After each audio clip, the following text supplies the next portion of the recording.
Good evening, everyone. Welcome to another episode of CtD Tech Thursday. Happy Thursday. Thank you for joining us. Tonight we're going to be discussing tournament cancellations and what it means for bowling. We'll bring us in here and we'll get this party started. Hello, Ron. What's going on, man? Nothing much.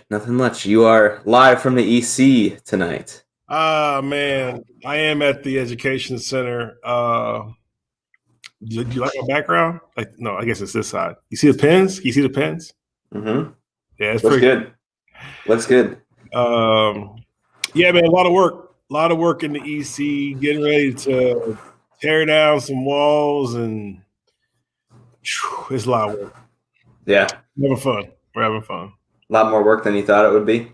Without question. When we walked in, we were like, yeah, we'll spend a couple of weeks and then we'll be good to go. And once we started digging and going through and seeing all what was actually going on,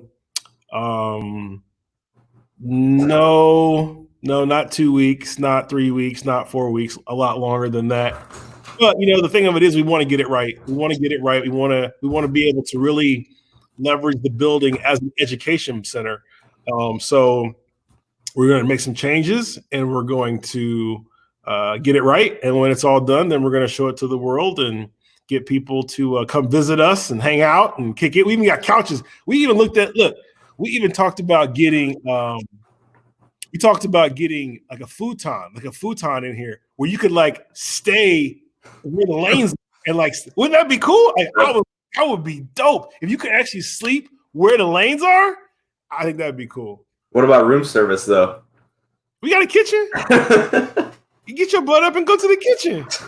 We got a full kitchen. We don't really have a bar per se, but I mean, if you have a kitchen, by default, you have a bar. And then we got restrooms. But I'm thinking, like, it's super quiet in here. I'm by myself, obviously. But it's super quiet in here. And I was like, man, we have couches right now, but we should put like some futons in here. You could like spend the night on a bowling lane. You know what I'm saying? I don't know. You could have those the beds that come out of the wall. So you just Murphy bed. Yeah.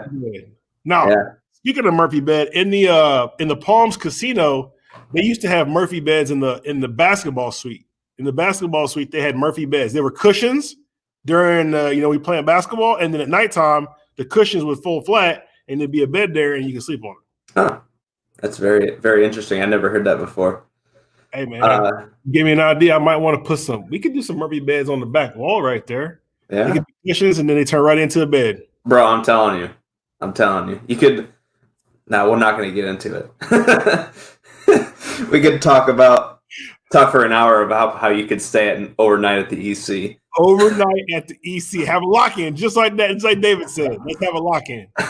We were kids. Anyway, come on, man. That's not what we're here to talk about. We're here to talk about something else. All right. So we're talking about tournament cancellations and, of course, the state of bowling right now. If you did not see the announcement from USBC, that was yesterday, excuse me. They canceled all 2020 remaining national events, as well as the USBC collegiate season was postponed as well. So let's get your thoughts on that first. I'll bring the article up here. There we go. So this was published on bowl.com yesterday. Of course, I'm sure it was an incredibly difficult decision to push these events back. Not push them so they don't happen. Specifically, the Open Championship. So, what do you think about that, Ron? I mean, I think the response by USBC it was the right response. It's very, very unfortunate.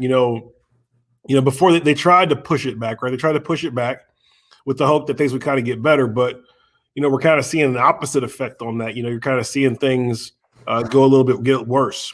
part of that's because there's not really any real changes, right? I mean, if you go back to where we were in March, when all this thing kind of started here, what's really different?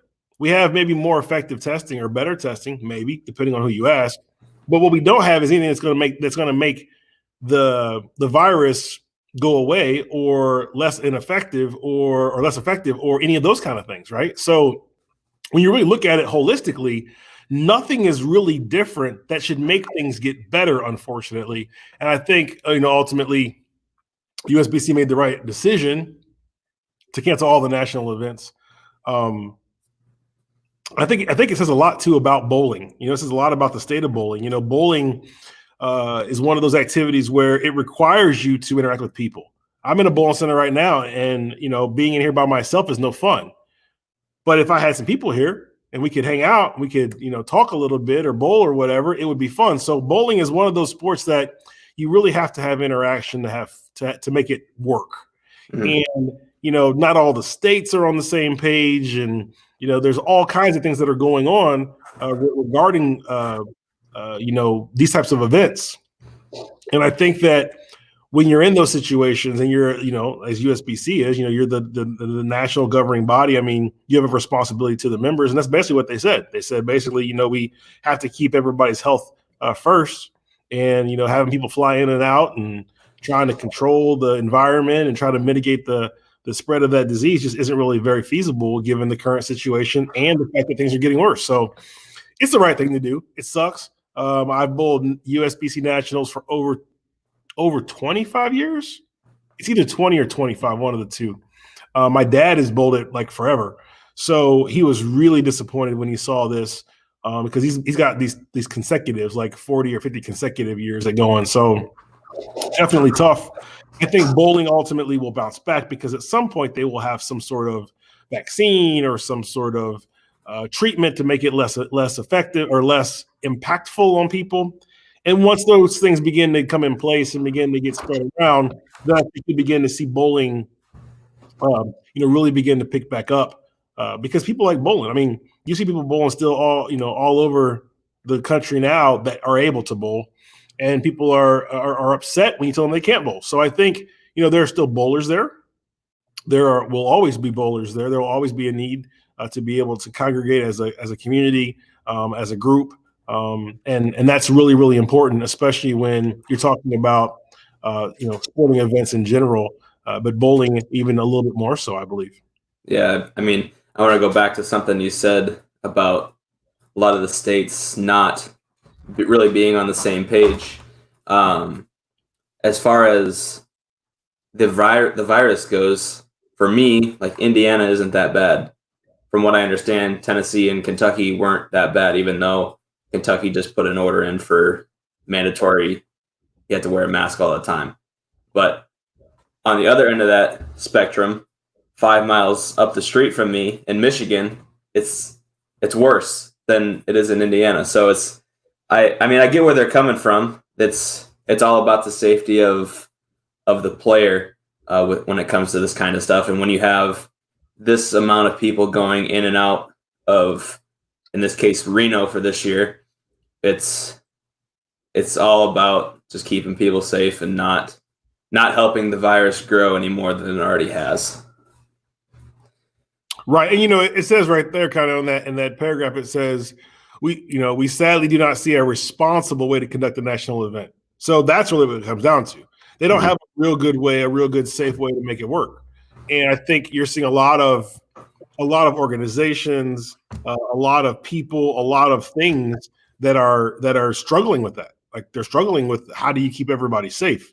So it's a challenge. I think some of the things that are being brought up, people have asked, is it going to hurt bowling?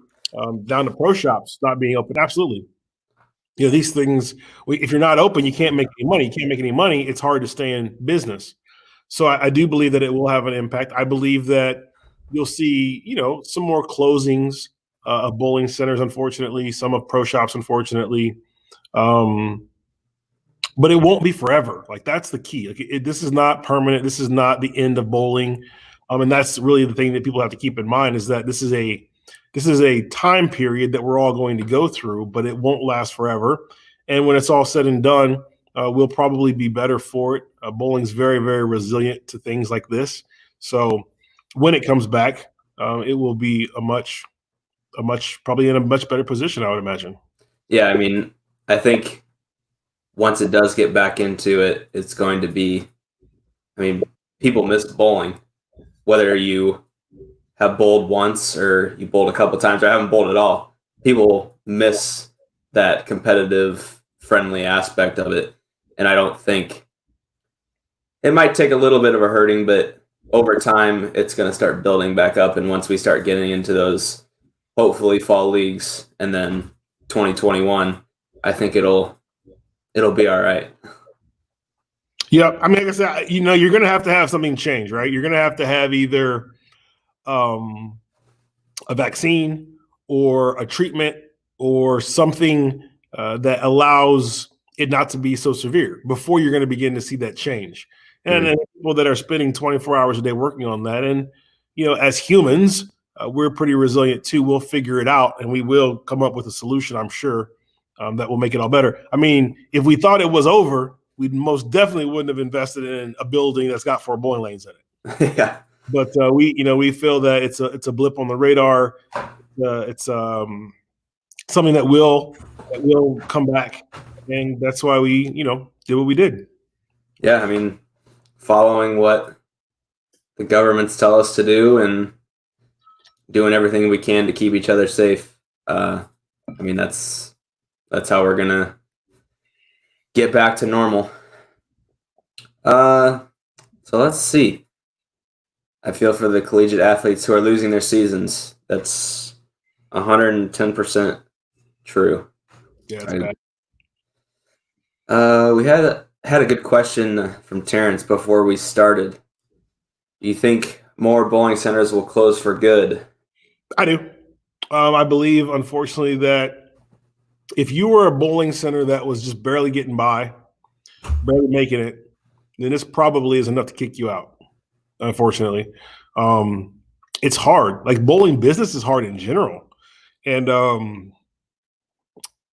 you don't think about it until like I'm a brand new proprietor, with these four little lanes.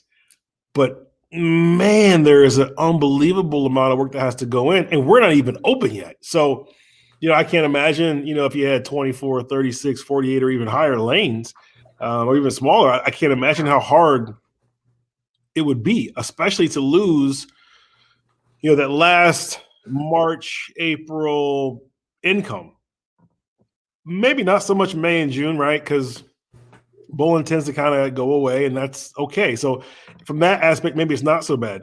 But you were making money in March last year. You're making money in April last year, So to lose 2 more months of your revenue stream, then to have all of this hit, then to have it not go in the right direction, it's terrible. It's terrible. So I do believe that you are going to unfortunately see some more bowling centers lose out too. Yeah, I would agree. Do you think if this would have happened in, say, September, where you're losing all of that league money that's coming in, open bowlers, do you think it would have been a different situation for those centers, more closing? I mean, that honestly could be worse, right? Because then you had all the summer where you knew you weren't going to make any money, not making any money. But then when you thought you were going to come back, you didn't. So I believe that could even been worse. I mean, if you really want to, if you were going to have this happen, and you had no choice but to have it happen, the timing probably wasn't the worst, right? Because if you're in a position that you're not, very, very barely just hanging on, you had time to renovate. You had time, like we do, we have time to renovate. You got time to make some changes, time to become more efficient, time to become more better with your time management even. So I don't believe everybody's losing out. I believe that there are some places, some centers, some opportunities that are created. And I will tell you that people that can adapt survive. And that's adapt or die. Adapt or die. It's evolution, bro. So you've got to figure out ways to adapt. As a bowling company, CTD, we've had to, we talk about it all the time, Dustin, but we talk about pivoting and how you have to be able to pivot or move from one thing to the next thing given the situation. So you have to be able to do that. And I think from an industry standpoint, the bowling industry is very, very slow and very, very reluctant to do that. The industry is not very good at pivoting. It hasn't pivoted in quite some time. And I believe that in that case, in some cases, in that case, that could be a bad thing. But at the same token, you can use that experience. You can leverage this situation to get you going and kind of kick you in the butt to get you to go make some changes. We went from ball cleaners and sanding pads to mask and isopropyl alcohol, as an example. And that's just pivoting. It's just taking a situation that we're dealt with and trying to figure out the best way to make a way for it. We even look at cleaning products for households now. We're looking at household cleaning products. Yeah, I mean, you have to stay on top of it. If something needs to be dealt with, then you got to kind of go in that direction. So I'd be interested to get your thoughts on this. Do you think people that are league bowlers, they will take a year off to let everything settle down and then come back? The reason I ask this is I follow music industry somewhat, and I know a lot of people will not go to venues or concerts right when they open, just due to the fact that there's so many people there. Do you think that would relate to bowling? People taking time off, let everything die down, and once we get back to normal, they'll join? So when that happens, if that would happen, the answer is yes. How much it'll happen is kind of the real question there. I believe that bowlers that are diehard bowlers, they don't care. Like, they're going to come bowl as soon as they can. They take the risk. They're going to, do as much as they can from a precautionary standpoint, but they're going to bowl. That's a small percentage of bowlers, though. The majority of bowlers, in my opinion, are a lot more casual than that. They may be the once a league type bowler, and it's what they do for fun. And all of a sudden, it's not necessarily the end of the world if they don't do it. Right. What I'm most concerned with is if you lose those people permanently. If they go, well, I don't necessarily have to bowl, so maybe we just won't do anything like this. Maybe we'll look at doing something else like video games or something else, Mm-hmm. That's the part of the segment that I'm most concerned with. So I think it's critically important that, we continue to address and adjust our messages so that we can keep those people engaged and happy. And same thing, in our staff group, as soon as everything shut down and nobody could do anything, we started doing some other entertainment type stuff. And I believe that was really, really important and key for us in our group, specifically our staff, was to keep everybody going, keep everybody engaged and keep everybody going and have an opportunity to have an outlet. Because bowling for a lot of people is an outlet. It's an outlet to let them, let their hair down a little bit and have a little bit of fun, as opposed to being all, super worried about bowling. So we're worried about work or those kind of things. Mm-hmm. So let's go to some questions here. This is a good question from Will. Do you think we'll see an increase of tournament fees? And I'll add on to this. I would say bowling in general, whether you go to practice or league fees, do you think those will go up? So I think that bowling centers, if they do that, that's going to hurt them, right? Mm-hmm. Nobody's rolling in the dough here. So if we're going to make things even more expensive for people to get involved with, they probably aren't going to want to participate. And once again, it's optional. This isn't mandatory. Bowling is an optional sport. So you may not, I don't think you should see a whole lot of that going up. If you do, I think that actually works against the bigger picture here. You got to be more empathetic. You've got to find more ways to create more value for the consumer if you want them to pay more. And just because you didn't make money for 4 months, that's not their problem. So you can't put that on them. Like, you know what I mean? Mm-hmm. Yeah, there's a tournament series that's run every Friday, about an hour away from me. They actually decreased their entry, and they had the most entries that they've ever had. Yeah. First time back, which was pretty interesting. Good question from Fred. Do you see pro shops leaving the centers and moving to their own brick and mortar facility? That one's a little bit tricky. I don't think so. But the reason being is because the rent is too expensive. You start moving to a brick and mortar location. I mean, this is a brick and mortar location, and we had pro shops. This is way more expensive than a pro shop would be in a typical bowling center. So I don't think you'll see that happen. Pro shops inherently aren't massively profitable either. They're just not. It's not set up that way, unfortunately. So I don't believe that they're going to be leaving, and their customer base is in the bowling center. Now, with that being said, it doesn't mean that you won't have people that are looking to become opportunistic in this situation and finding ways to be creative and making a standalone place work, kind of like what we're doing, right? We were in bowling centers, we had pro shops in bowling centers, and now we have our own building. So we're technically, would be considered a freestanding store, and that's part of the pivoting on our end to make it all work. Whereas, not everybody's going to or wants to do that. So I believe that it really comes down to how people view the situation and how they can figure out either how to capitalize on it or unfortunately be consumed by it. Got to stay on that 5-year plan. Always looking forward. That's right. So here's just a comment from Paul. Just wanted to say thank you for our Easter eggs. Paul is actually referring to a staff exclusive item. The staff gets an opportunity to they're called Easter eggs, which they are mystery shipments that are available on specific days. If you want more information on Easter eggs, check out our staff, ctdbowling.com. Click on that regional staff sign up and fill out an application that's absolutely free to do. You're welcome, by the way, Paul. New CTD staff shirts, adapt or die, bro. Might be a little too aggressive. It might be a bit aggressive right now, but I do like it. Doesn't long-term use of alcohol on bowling balls damage the cover stock? Yeah, actually it does. And we actually wrote a whole article, a blog on our website, ctdbowling.com, and go to the blog section on isopropyl alcohol and what it can do to your bowling ball over time. And we actually have a solution for that too. So it's kind of a combination of the isopropyl alcohol with the So Fresh, So Clean product to minimize and mitigate the negative impact, long-term impact of the isopropyl alcohol by itself. Great question. Yeah. That blog is on the website if you are interested. Blogs are written for every single new product launch. So if you see CTD launching a new product or there's something going on in the CTD world, there will be a blog for it. What are your feelings about league bowlers who can bowl league not following the mask guidelines? I think you got to follow the guidelines, man. I think what I would tell people is if you're worried about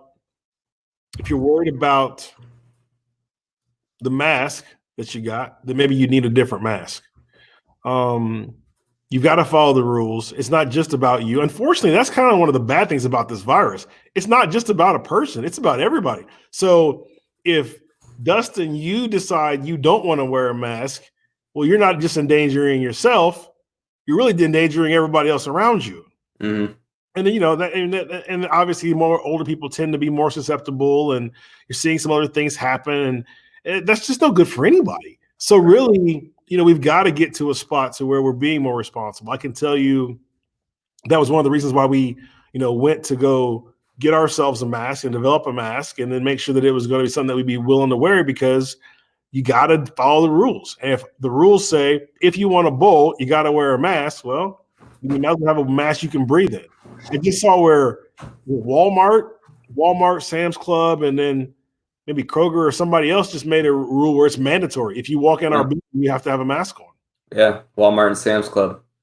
And that's not going away anytime soon. That's getting worse. So, that's why we pivoted. That's why we said, okay, well, what can we do?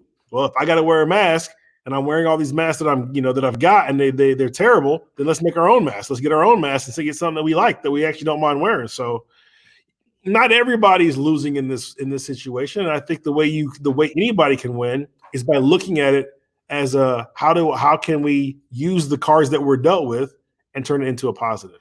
Mm-hmm. Yeah, I think going back to that question, I think it's all a function of the mask guidelines being enforced. Going back to that Walmart, Sam's Club example, it was required around here, but it wasn't enforced. So you could walk into a Meijer or a Walmart and 50% of the people don't have a mask on. So it has to be enforced on some level if we're going to make progress.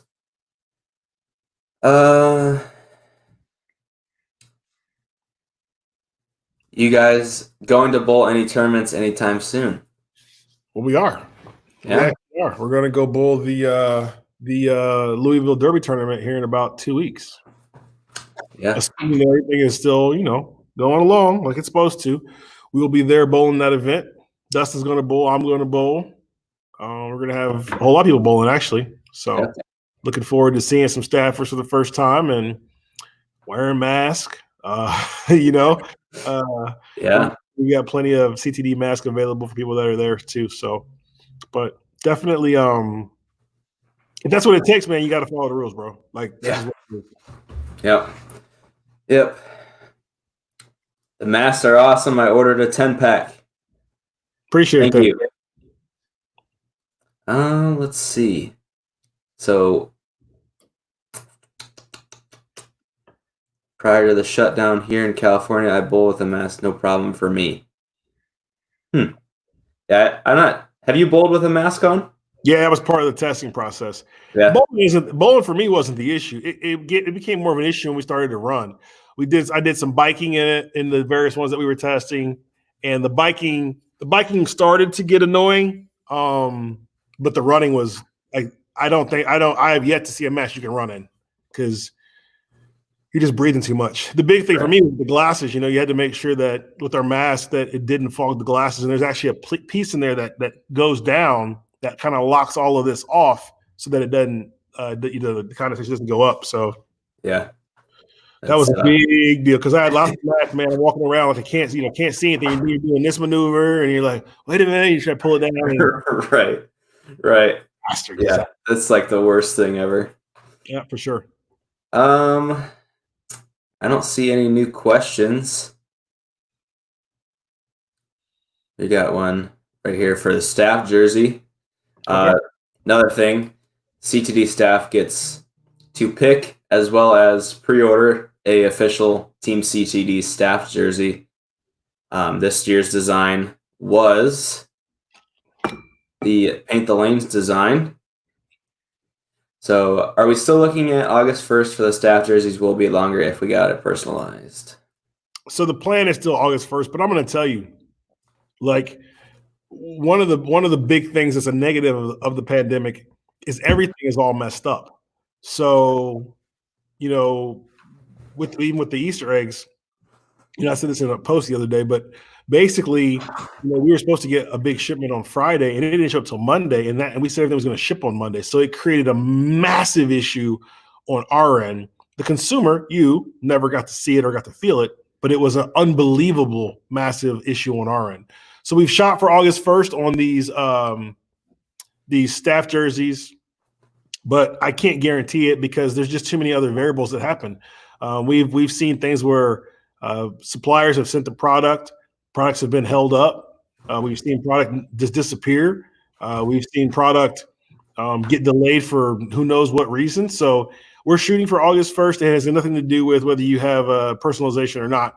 It's all just a function of how the whole, the shipping works relative to what we're trying to get. We're trying to get the product, and a lot of it too is the volume has went up. So like the volume of packages, I'm sure at UPS and USPS and FedEx and all those places went through the roof as well.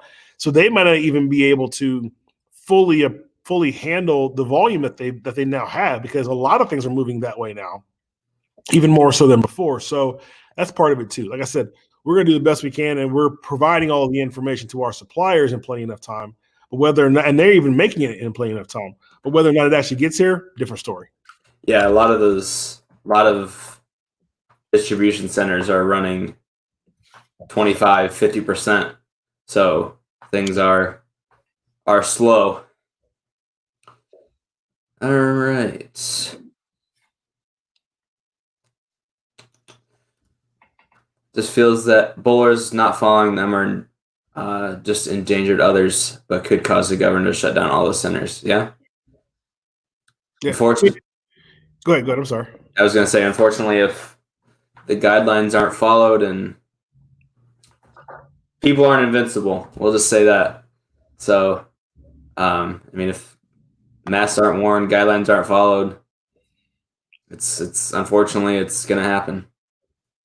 Yeah, there's no doubt about that. You have to follow the rules, or they'll continue to cut back. So, and part of it too with the post office and all the other USPS and FedEx and all them, they're in a bad position too, right? Because they're limited staff because of the size of their buildings or whatever, but their volumes went up. Their packages went up, and then it's even harder to get the stuff delivered to where it's got to go to because the business may not be open or closed or whatever. I mean, they got it terrible.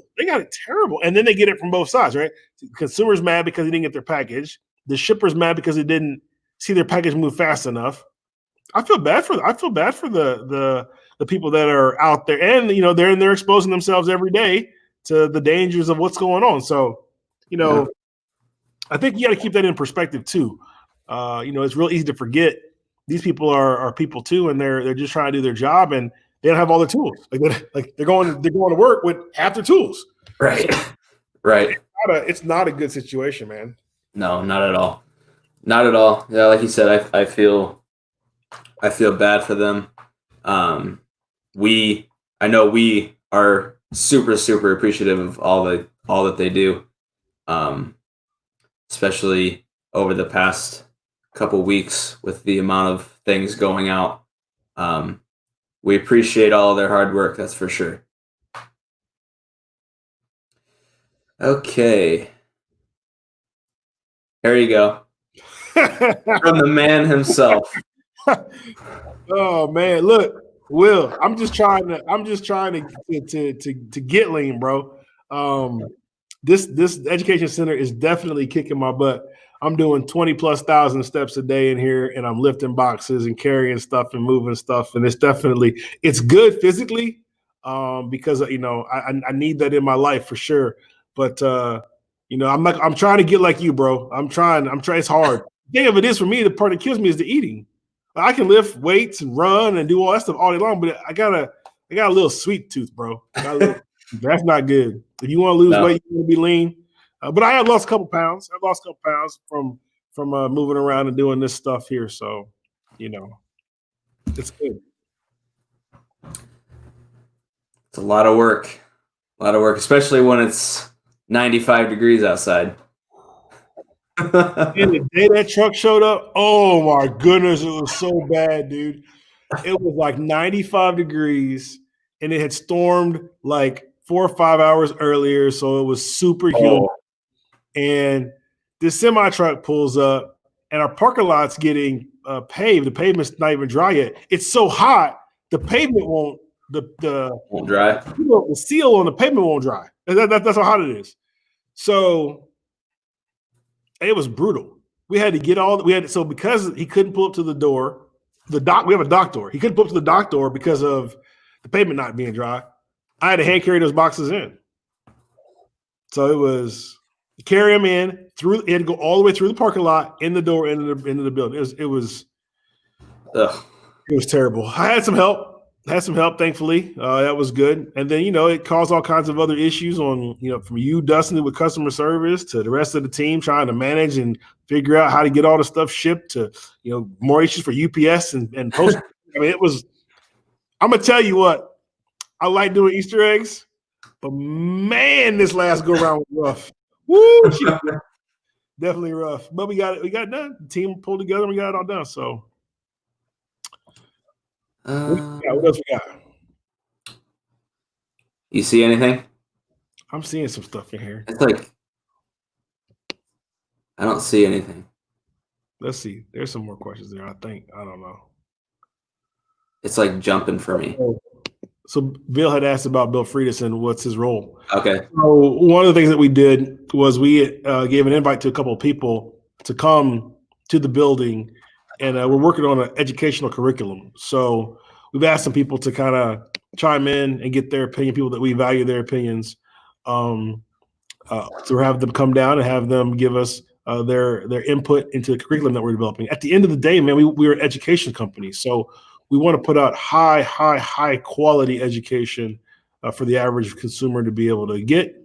And we want to do some things a little bit differently. We want to take some of the ideas and some of the philosophies that are out there that you have to spend thousands of dollars to acquire or obtain, and make it way more easy to get access to them, and even do it at a free level in a lot of cases. So, we wanted to reach out, and Bill was one of the guys we talked to about that, and we're working on some stuff with Rob as well. So a lot of things that are going on kind of in and around while we're doing all this renovation right now. So it's crazy how busy it is right now. Rob Johnson, correct? Correct. Yep. Okay. See, Terrence is a good example of what we're talking about. He's a police officer. He says, got to. It's not just about you. It's about you and everybody else. And if you don't wear one, then you hurt other people. And it's just, it's not good. So we got to kind of stick together, and we got to kind of, to get ourselves on the same page and wear the mask. Like I said, if you're by yourself, like right now, ain't nobody in here, no mask. But I keep two with me. Actually, I keep two with me because I'll forget. I keep one in the car at all times too. Yeah, it's good to have, especially now where everywhere is requiring one, especially because you're working in Kentucky now. Yeah. It's different. We got buildings. We have buildings and staff and locations in 3 different states. Yeah. So it's crazy. One set of rules is different than the other set of rules, and now there's travel restrictions. So I'm in Kentucky. If I go to Chicago from Tennessee, I got to quarantine for 14 days. If I go, If I go to Chicago from Kentucky, I don't. All right. I don't know, bro. I don't know. Yeah, we'll make the rules, but we definitely going to follow the rules and make sure that we, stay out of trouble here. So, which is a little bit tricky because we're working on these walls, or we're getting ready to work on these walls and figure out what we're going to do with these walls. And while that goes on, I've got to get back, to Illinois. So, lots of things are going on, and we're just going to have to figure it out. We'll follow the rules and do what we're told to do. And luckily, we've got some really cool cameras in here, and we can have some stuff we can do kind of remotely if we have to. So we'll figure it out and make it happen. Yeah, I remember when, it had to be May. You would message me, "Hey, bro, gym's open in Indiana yet?" Yeah. Yeah. Got to go to the gym. I haven't been going to the gym down here because I've been going to the gym called the EC. I got my arms all cut up here and here. This is actually from all those boxes I was moving the other day. But I can't really complain. I'm lucky because we have a job. There are a lot of people that don't even have jobs right now. So we're really blessed in a lot of ways to be able to have jobs, to be able to have people that want to buy our products. I mean, even they're not even using them, they're still buying them. So we're grateful for that, really grateful for that, and happy to be able to help people and do some of the things we're doing with the education side of it to help people grow. So for sure. Let's see. I got another one. All right. Matt asked, was there there you go. And workout tool? So not yet. Right now it's tough to get anything built. A lot of the Easter eggs that we sent out were in process we're in planning pre-pandemic, and we just now got them. So if you tried to do something now, it's tricky to try to pull something off like that.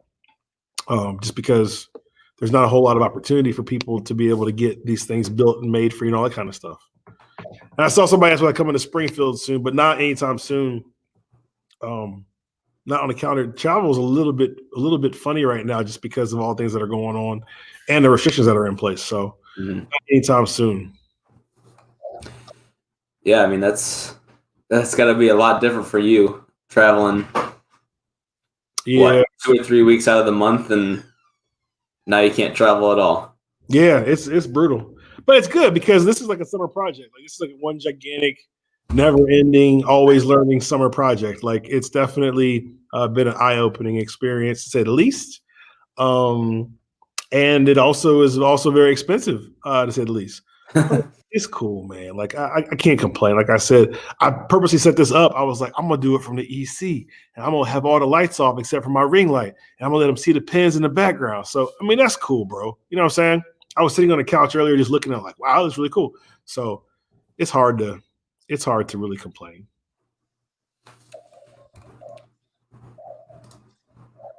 I'll let you address this one. I mean, so after this is done, there definitely is going to be a vacation in this. Tell you that. I can tell you that for two reasons. One, so this is an unbelievable amount of work, but you still have a regular job. So you're doing this during the day, and then when you leave, you go do your job. So it's definitely a lot. And I know I'm at a spot where I need to take a break because the fuse is a lot shorter than normal. Normally the fuse is very long for me, and I don't, it's like whatever. But when the fuse begins to get short, and I can tell that I'm getting short, the things that maybe wouldn't necessarily bother you so much are starting to be a little more irritating. It's time to take a little break. So as soon as we get this done, break time. Goodbye. Yeah, it's going to take a little vacation and come back refreshed. And I believe that everybody's got to do that. Everybody's got to, you got to work very, very hard if you want to be able to achieve some big things. But at the same token, you got to find that spot and that time to be able to refresh or recharge. If you don't, you get wore out, and then you start making mistakes. Just like anything else, you got to take a break. So we will do that once we get this building where we want it. We will definitely, go do something that is restorative, is what I would call it. Restorative. Okay. Brian suffers from ITBS. Any videos on lower body exercises? We can actually do some. I mean, Dustin, me and Dustin, we've got a nice little list of video ideas. We can definitely add it to our list.